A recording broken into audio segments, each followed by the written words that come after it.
know he's in here, and I demand to see him right now!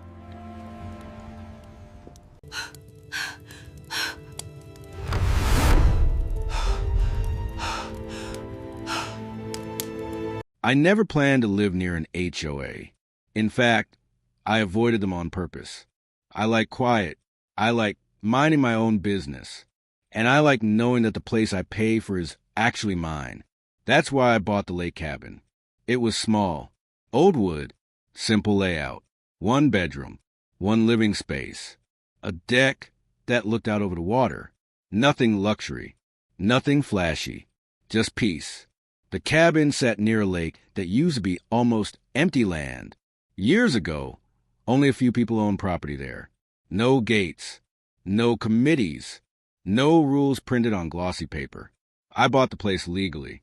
County records, clear boundaries, no HOA involvement at all. For a long time, life was exactly how I wanted it to be. I worked most weekdays in the city. On weekends, I drove out to cabin. I fixed things slowly, painted the porch, replaced old boards, sat outside with coffee and watched the water.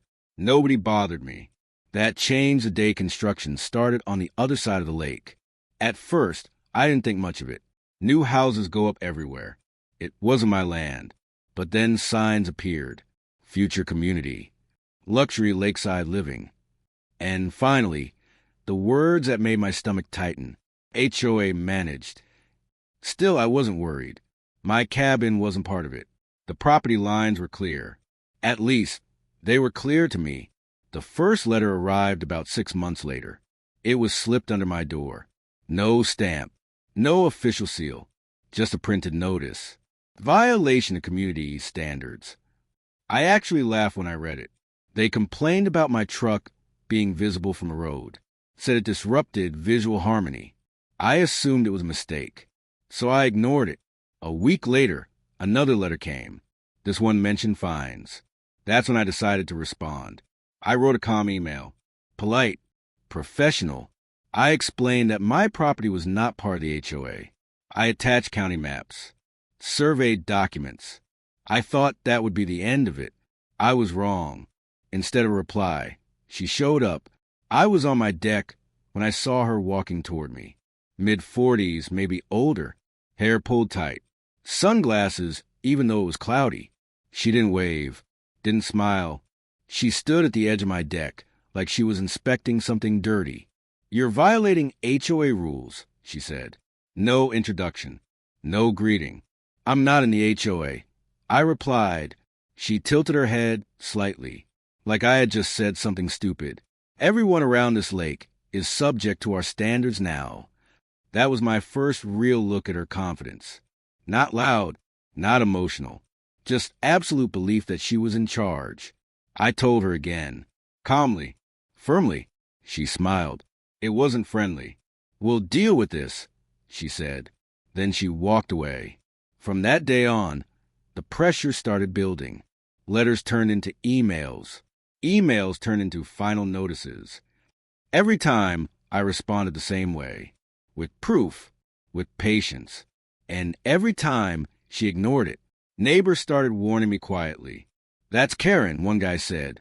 "She runs the HOA like it's her kingdom." Another told me, "Once she decides she owns you, she won't stop." I didn't take it seriously enough. I thought the law would protect me automatically. That was mistake number 1. Karen started showing up more often, walking around my cabin, taking photos, writing notes. One time, she told me my porch light was unauthorized. Another time, she claimed my dock was unsafe. She never backed any of it with legal authority. Just confidence and fear. I noticed how she spoke to others around the lake. Sharp, dismissive. People obeyed her not because she was right, but because they were tired. I refused to be tired.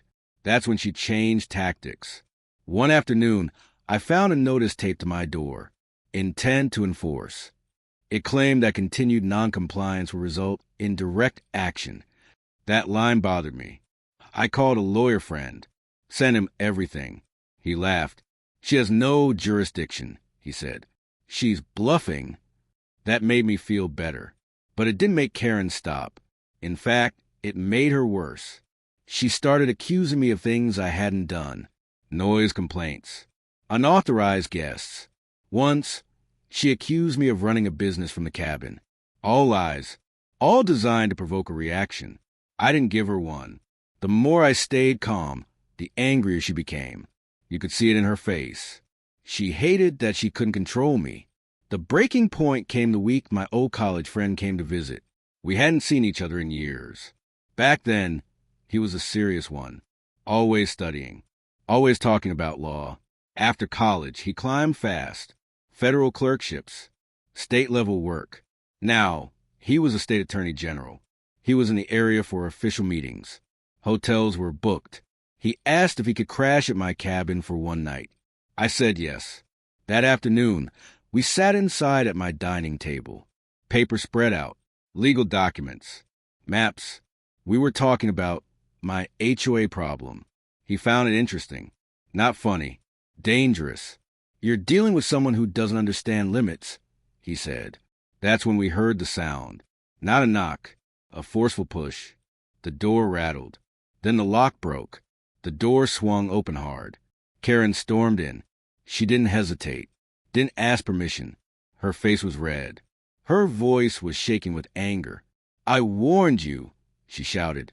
I told you this would happen. She stepped fully inside my cabin. Trespassing.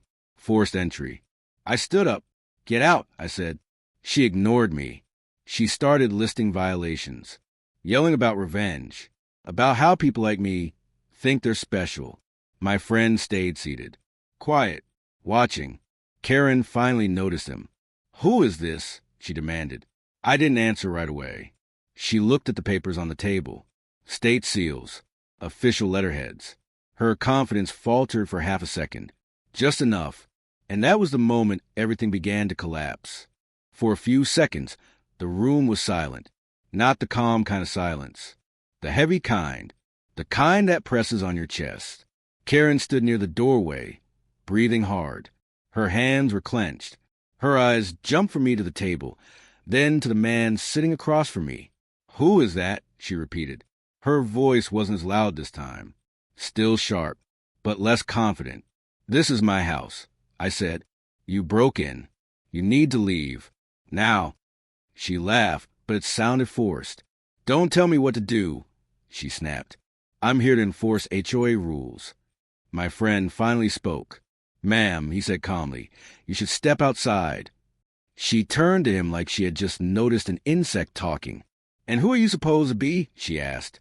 He didn't raise his voice, didn't stand up, didn't flash a badge. He just looked at her and said, someone you don't want to be yelling at right now. That annoyed her. She pointed at him.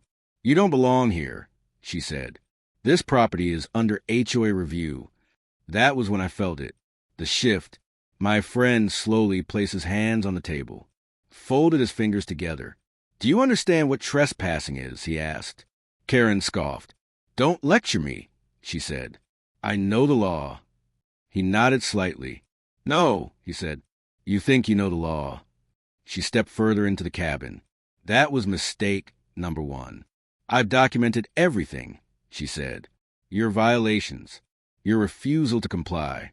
This ends today. I took out my phone. I'm recording now. I said. That gave her pause. But only for a moment. Go ahead, she said. I have authority. That word again. Authority. My friend looked at me briefly, then back at her. Can you explain, he asked, how you gain authority to enter a private residence without consent? Karen opened her mouth, closed it, then launched into a rehearsed speech. HOA bylaws allow inspection of properties under enforcement, she said. He nodded slowly. Do you have a warrant? He asked. She froze. I don't need one, she snapped. Yes, he replied. You do. Her face tightened. You don't know what you're talking about, she said. He reached into his bag, pulled out his ID, placed it face up on the table. She didn't see it at first. She was still ranting. You people think rules don't apply to you, she said. I'm sick of it, sick of being ignored. Finally, her eyes dropped. She leaned forward slightly. Her words stopped mid-sentence. The color drained from her face. She stared at the ID. Then she looked at him again. Really looked. The posture. The calm. The way he hadn't reacted to her yelling. Her voice came out softer. "What is this?" she asked. He didn't answer right away. He slid the ID closer. "I'm the state attorney general," he said, "and you just broke several laws." Her mouth opened. No sound came out. She took a step back. Then another. "This is a misunderstanding," she said quickly. "I was acting within my duties." "There is no duty," he replied. "This property is not under HOA jurisdiction." She shook her head. "It is," she insisted. "We expanded." "No," he interrupted. "You tried to." That silence came back, heavier now. "You forced entry," he continued. "You trespassed. You impersonated legal authority." Karen swallowed hard. "I didn't mean," she started. "You meant exactly what you did," he said. Her hands were shaking now. "I was just enforcing rules," she whispered. He stood up, slowly, not threatening, but firm. "You don't enforce laws," he said. "You follow them." She backed toward the door. "I should leave," she said. "Yes," he replied. "You should." She reached for the handle. Before she could open it, he spoke again. "Sit down." She froze. "Please," she said. "Sit," he repeated. She obeyed. That was the moment I realized something important. Karen wasn't powerful. She was just used to people backing down. My friend took out his phone. He made a call. "Hello," he said. "Yes. I need local law enforcement at a private residence. Trespassing and forced entry." Karen started crying. "I didn't break anything," she said desperately. "The door lock is damaged," I said quietly. She turned to me. "You provoked me," she snapped weakly. "No," I replied. "You lost control." Minutes later, we heard sirens. Karen looked like she was about to faint. When the officers arrived, everything changed again. Their tone toward her was respectful at first, until my friend introduced himself. Then it shifted. Questions became precise. Statements became serious. Karen tried to explain. She contradicted herself repeatedly. She admitted to entering without permission.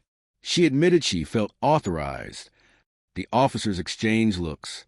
One of them inspected the door, the damaged lock. Karen was asked to step outside. She didn't come back in. I watched from the window as she sat on the steps, hands on her knees, head down. The officer returned. "We'll be filing a report," he said. "She may face charges." I nodded. My friend added, "And there will be follow-up." The officers left. Karen was escorted away. The cabin was quiet again. I sat down heavily. My hand was shaking. "I didn't expect that," I admitted. My friend nodded. "She's been abusing power for a long time," he said. "People like that always overstep eventually. What happens now?" I asked. He looked around my cabin. "Now," he said, "we make sure this never happens again." That night, we stayed up late, going through documents, filing complaints, preparing formal statements. He warned me. "This won't end quietly," he said. "She'll try to protect herself."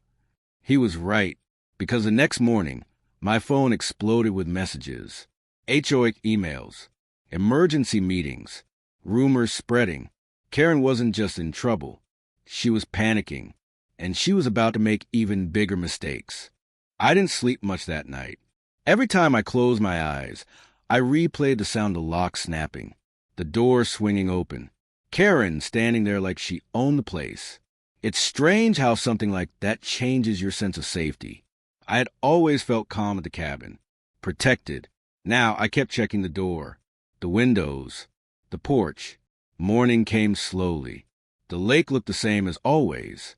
Still, peaceful, but everything felt different. My phone buzzed nonstop. Emails from the HOA, group messages from neighbors I barely knew, missed calls from unknown numbers. The subject line said everything. Emergency HOA meeting. Urgent community issue. Serious allegations. Karen was in damage control mode. I could tell by the language. Vague. Defensive. She never mentioned breaking into my cabin. Instead, she framed it as a misunderstanding during enforcement. That word again, enforcement. By mid-morning, my friend was already on his laptop, focused, calm. She's trying to control the narrative, he said. That's predictable. What should I do? I asked. For now, he replied, nothing publicly. Let her dig. That advice went against every instinct I had. I wanted to respond, to correct the lies. But I trusted him. By noon, a neighbor knocked on my door. It was a guy who lived 2 properties down. Quiet, middle-aged. I heard what happened, he said softly. Which version? I asked. He sighed. She says you threatened her, that she entered to protect the community. I laughed, not because it was funny, because it was absurd. She broke in. I said, police report and everything. His eyes widened. Police? He asked. Yes. He nodded slowly.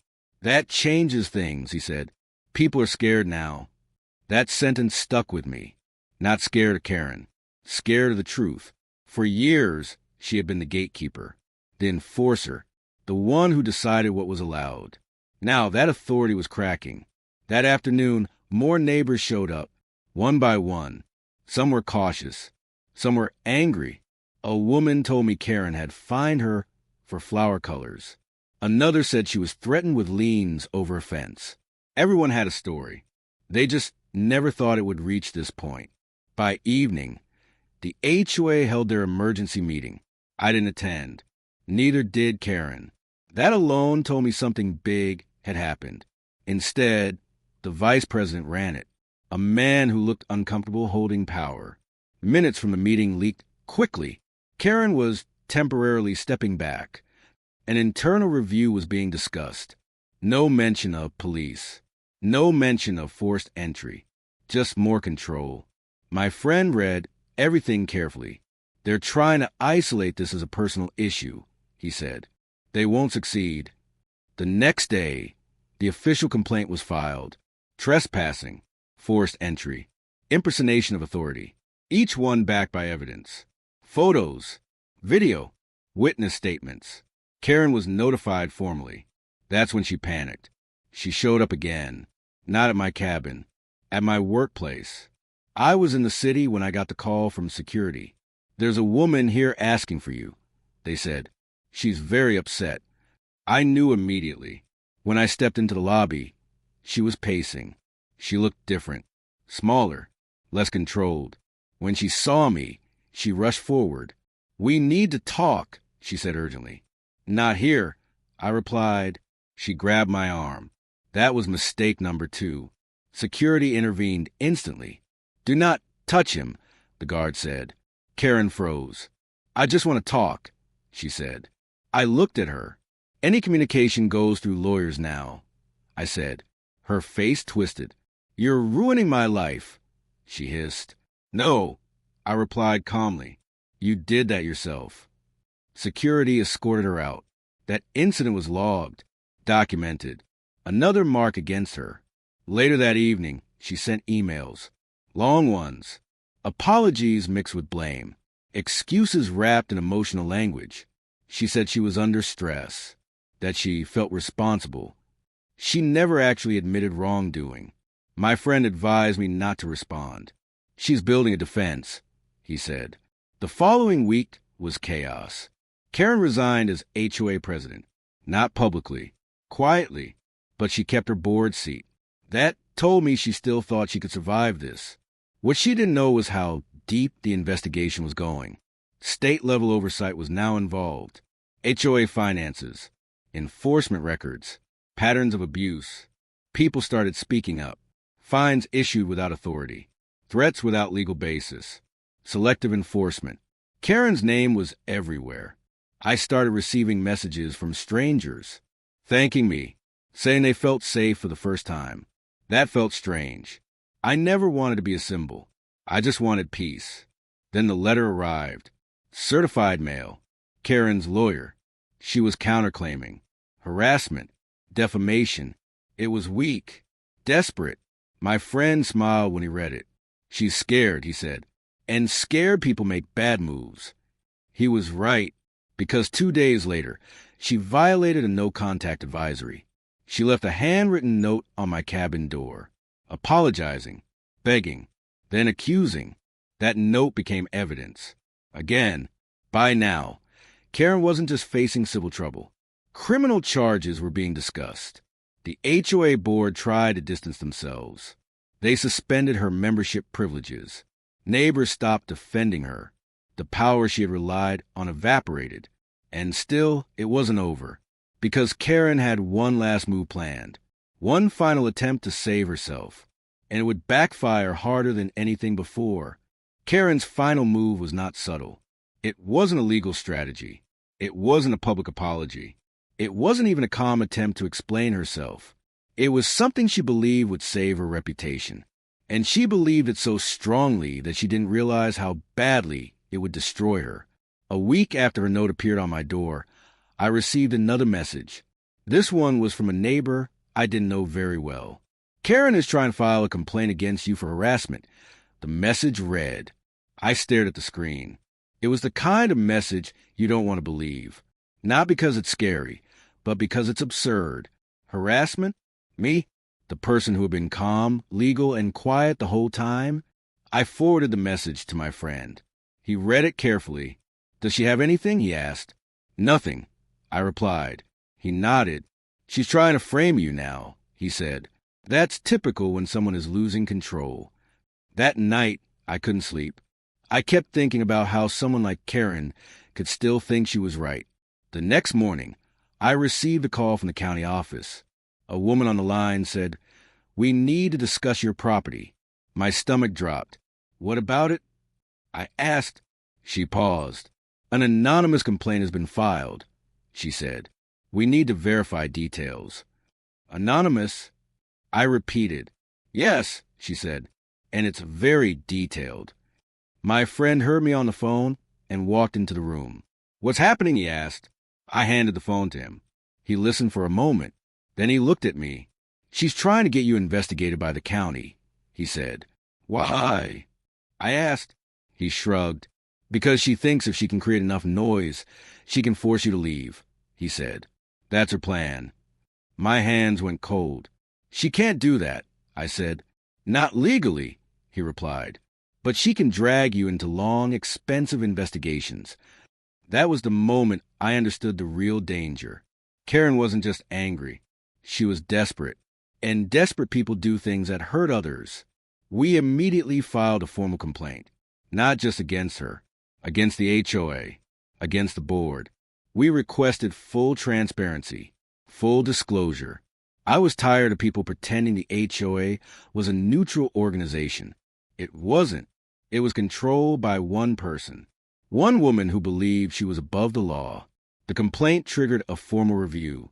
That review was the first time I saw the HOA begin to crumble. The board members began to panic. They stopped answering emails. They avoided meetings. They stopped calling me by name. It was like they were ashamed. I started receiving texts from neighbors who had never spoken to me before. Thank you for standing up. One text read, I was afraid to speak. Another said, I always knew she was wrong, but I didn't want to be targeted. That phrase stuck with me. Targeted. Because that was what I had been. Not just by Karen, but by the whole system. I had thought I was safe because I was outside the HOA. But the HOA had tried to reach into my life anyway. The day the county investigator visited, I was at the cabin. He arrived with a clipboard and a professional demeanor. He looked around carefully. Asked questions. He asked about the property line. Asked about my purchase documents. Asked about the letters. He asked about Karen. He listened as I explained everything. Then he paused. You said she broke into your cabin? He asked. I nodded. He made a note. Do you have evidence? He asked. Yes, I said. Video. Photos. Police report. He nodded again. Good, he said. Because you'll need it. He left. The next day, the HOA board called for another emergency meeting. This time it wasn't secret. This time it was public. They posted it on the community board. They posted it on the website. They posted it in emails. They wanted everyone to see that they were taking action. But the action they were taking was not for the community. It was for themselves. The meeting began with the vice president speaking. "We are here to address the recent allegations," he said. He spoke carefully, like someone who was trying not to fall. Then he invited Karen to speak. She stood up. Her face was pale. Her voice shook, but she tried to act strong. "I have served this community for years," she said. "I have always acted in the best interest of the residents." She paused. "My actions were necessary," she continued, "to protect our standards." The room was quiet. No one clapped. No one cheered. The silence was louder than any argument. Then a woman stood up. She was older. Her voice was firm. "Karen didn't protect anything," she said. "She controlled people." The room erupted. People started sharing their stories. Fines, threats, inspections, public humiliation. One man said Karen had fined him for having a bird feeder. Another said she had threatened to place a lien on his property for having a broken mailbox. People were angry. People were tired. And they were finally speaking. Karen's face changed. She looked like a trapped animal. She tried to respond, but the room wouldn't stop. Every time she spoke, someone interrupted. Someone else shouted. The meeting became chaotic. The board tried to regain control, but it was too late. The truth was out, and the truth was not on Karen's side. After the meeting, the board held a private session. I didn't attend, but I knew what happened. Karen was removed from her position, not just temporarily, permanently. The board announced it publicly the next day. The message was short. No further action would be taken by the HOA against my name. It was a victory, but it didn't feel like one, because I knew Karen was not done. She was too angry, too desperate, and she still had one last weapon. Her final weapon was not a legal tool. It was something much more dangerous. Her weapon was a community itself. She had convinced people for years that she was the only one who could protect the neighborhood. She had made them afraid of change. She had made them believe that anyone who challenged her was a threat. And now, even without her title, she still had influence. The next week, I received a call from the local police. "Someone reported a break-in at your cabin," the officer said. My stomach dropped. "I didn't call," I said. "Someone did," he replied. He asked if I wanted to file a report. I said yes. When I arrived at the cabin, I saw the door. The lock was damaged again. This time, it wasn't broken. It was forced. The door was open. The inside was untouched. Nothing stolen. Nothing missing. But the message was clear. Someone wanted me to feel unsafe. My friend came out immediately when I called him. He looked at the door. Then he looked at me. "They're trying to intimidate you," he said. "Who?" I asked. He didn't answer, because he already knew. It was Karen. It had to be. She was the only one who would do something like this. The police came again. They took fingerprints. They inspected the scene.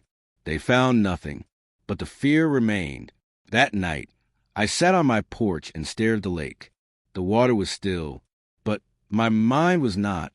I kept thinking about how far this had gone. A simple cabin, a peaceful life, a woman who wanted control, a community that let her, and now a broken lock, a message, a reminder that the story was not over. The next morning, I received a letter. This one was different. Not a threat, not an apology. It was a confession from Karen. She admitted to everything, not in detail, not in a formal way, but she admitted. She said she had overstepped. She said she had lost control. She said she was sorry. She said she didn't know what she had done. She said she was afraid of losing her power. That confession changed everything. It didn't make me feel better. It made me feel sick, because I realized she wasn't evil. She was just someone who had been given power and never taught responsibility. She had become addicted to control, and she had destroyed people to keep it. I filed a confession with the police. It became part of the case. Karen's actions were now documented, not just as rumors, not just as neighborhood gossip, as real evidence. The next months were slow. The HOA slowly rebuilt itself. New leadership, new rules, more transparency. The community began to change. People were more cautious, more aware, more willing to speak up. And I finally began to feel safe again. But the experience changed me. It changed my relationship with the cabin. The place that once meant peace now reminded me of fear. It reminded me of the day a woman broke into my home. It reminded me of how easily power can be abused. And it reminded me that sometimes karma doesn't come fast. Sometimes it comes slowly, and it comes with paperwork. It comes with meetings. It comes with community backlash. It comes with the kind of truth that makes people uncomfortable. But it comes, and in the end, it comes for everyone. After Karen's confession, the world didn't instantly become peaceful again. If anything, it became more complicated. Because once the truth was out, people had to decide what kind of community they wanted to be. The HOA had to rebuild itself. The neighbors had to rebuild trust. And I had to rebuild my sense of safety. It wasn't a quick process. Every time I drove the cabin, I felt the weight of what had happened. The lake still looked the same. The trees still swayed in the wind. The water still reflected the sky. But the air felt different, like the place had been marked. And that was the most difficult part. The first few weeks after the confession were quiet. Too quiet. I kept waiting for something else to happen. A new message. A new threat. Another anonymous complaint. But it didn't come. I started to believe the worst was over. Then one afternoon, I received a call from a neighbor. He sounded nervous. "Hey," he said, "I'm sorry to bother you, but have you seen the news?" "What news?" I asked. He paused. "They posted something about your case," he said, "on the local community page." I didn't want to look, but I did. I opened the page and saw the headline. HOA drama. Local resident fights back against corrupt board. The article was written by a local blogger. It described the conflict, but it also described me, not in a flattering way. It painted me as a troublemaker, someone who disrupted community harmony. It described Karen as a woman who only wanted to protect the neighborhood. My stomach dropped. That's when I realized something important. Even when the truth is on your side, people can still twist it. I called my friend immediately. He listened quietly. Then he said, "This is going to be the new fight." "What do you mean?" I asked. He explained. "The story will now be about perception. Karen will try to paint herself as a victim. She will try to convince the community she was misunderstood. And the HOA will use that to regain control." I felt a wave of anger. "How can she do that?" I asked. "Because she's good at manipulation," he said. "And because people like easy stories." He was right. People want a simple narrative. They want a villain. They want a hero. They want someone to blame. And in Karen's mind, I was the villain. Even though she broke into my cabin. Even though she threatened me. Even though she tried to control my life. In her version, I was the problem. The next week, Karen started attending community events again. She wasn't allowed to be in leadership, but she showed up anyway. She smiled. She laughed. She acted like nothing happened. Some neighbors welcomed her. Others watched her like she was dangerous. It was surreal. It felt like watching someone pretend they didn't commit a crime. I tried to ignore her. I didn't respond to her attempts to speak to me, but the tension was constant. One night, I received a message from someone I didn't know. "Karen is spreading rumors." The message read, "She says you're suing the HOA to drive property prices down." I stared at the screen. That was a lie. But it was the kind of lie that sounded believable to people who didn't know the truth. My friend called me later that night. "We need to address this publicly," he said. I didn't want to. I didn't want to become the center of attention. But he was right. Silence would let the rumors grow. So we made a plan. We would hold a community meeting, not through the HOA, through a neutral community group, a meeting where everyone could speak, where people could ask questions, where the truth could be shared without fear. We posted flyers. We sent messages. We asked the local community center to host. It took time, but eventually the day arrived. The room was packed. More people than I expected showed up. Some faces were friendly. Some were skeptical. Karen didn't attend. But her influence was still in the room, because people were divided. Some wanted to hear the truth. Others wanted to believe the story they had been told. The final chapter of the story didn't feel like a dramatic climax. It didn't feel like a movie scene. It felt like paperwork. It felt like waiting. It felt like the slow grind of justice. And, in a way, that was the most realistic part.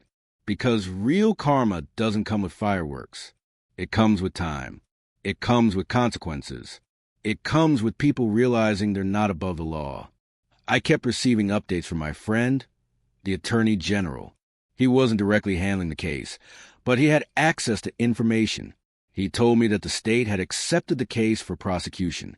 They were reviewing the evidence. They were interviewing witnesses. They were building a strong case. Karen was terrified. She knew the truth was undeniable. She knew she had crossed the line, but she still tried to fight. She filed motions. She hired more lawyers. She tried to delay the process. Every time she delayed, I felt a wave of frustration. It wasn't just about her. It was about the message she was sending. She was saying, I can break the law. It will take years for you to hold me accountable. But I didn't let it stop me. I kept living. I kept going to cabin. I kept rebuilding my life. And I kept speaking out when needed. The community started to change. The new HOA board made major reforms. They introduced transparency policies. They published all fines. They created a committee for complaints. They banned the kind of secret enforcement that Karen used. People began to trust again. And for the first time, I saw neighbors helping each other. It was a small thing, but it felt huge. One day, I received an invitation. It was from the new HOA board. They wanted me to attend a community meeting. I hesitated. I didn't want to be part of the system again. But my friend encouraged me. Your story helped change this place, he said. You deserve to see the outcome. So I went. The meeting was held in the community center. There were people there I didn't know. People I had never spoken to. People who had been silent for years. The board introduced themselves. They spoke about changes. Then they opened the floor for comments. I didn't plan to speak. But when the microphone was passed to me, I took it. I felt nervous. My voice shook at first, but I spoke anyway. I didn't want this, I said. I didn't want to be involved. But I'm glad it happened. People looked at me. Some nodded. Some looked emotional. I continued. I'm glad we finally saw what was happening. I said, I'm glad we're changing. I talked about the importance of speaking up. I talked about the danger of letting one person control everything. I talked about how fear can silence people. And I talked about how courage can change a community. When I finished, the room was quiet. Then people started clapping. Not a loud clap, not a dramatic clap, but a real one. A clap from people who finally understood. After the meeting, a woman approached me. She introduced herself. She said she had been too afraid to speak earlier. She said she wanted to apologize. I didn't know, she said. I thought she was doing the right thing. I smiled. It's okay, I said. We're learning. We talked for a while. Then she hugged me. It was a simple moment, but it meant a lot. It meant the community was healing. It meant the fear was fading. A few weeks later, the case went to trial. I didn't attend. I didn't want to relive it, but I received the verdict. Karen was convicted, not of every charge, but enough. Enough to show that she had crossed the line. Enough to prove that her power had limits. The judge sentenced her to probation and required her to attend anger management and community service. It wasn't a dramatic punishment. It wasn't a huge sentence, but it was real, and it was a clear message. You can't break into someone's home. You can't use power to control people. You can't act like the law doesn't apply to you.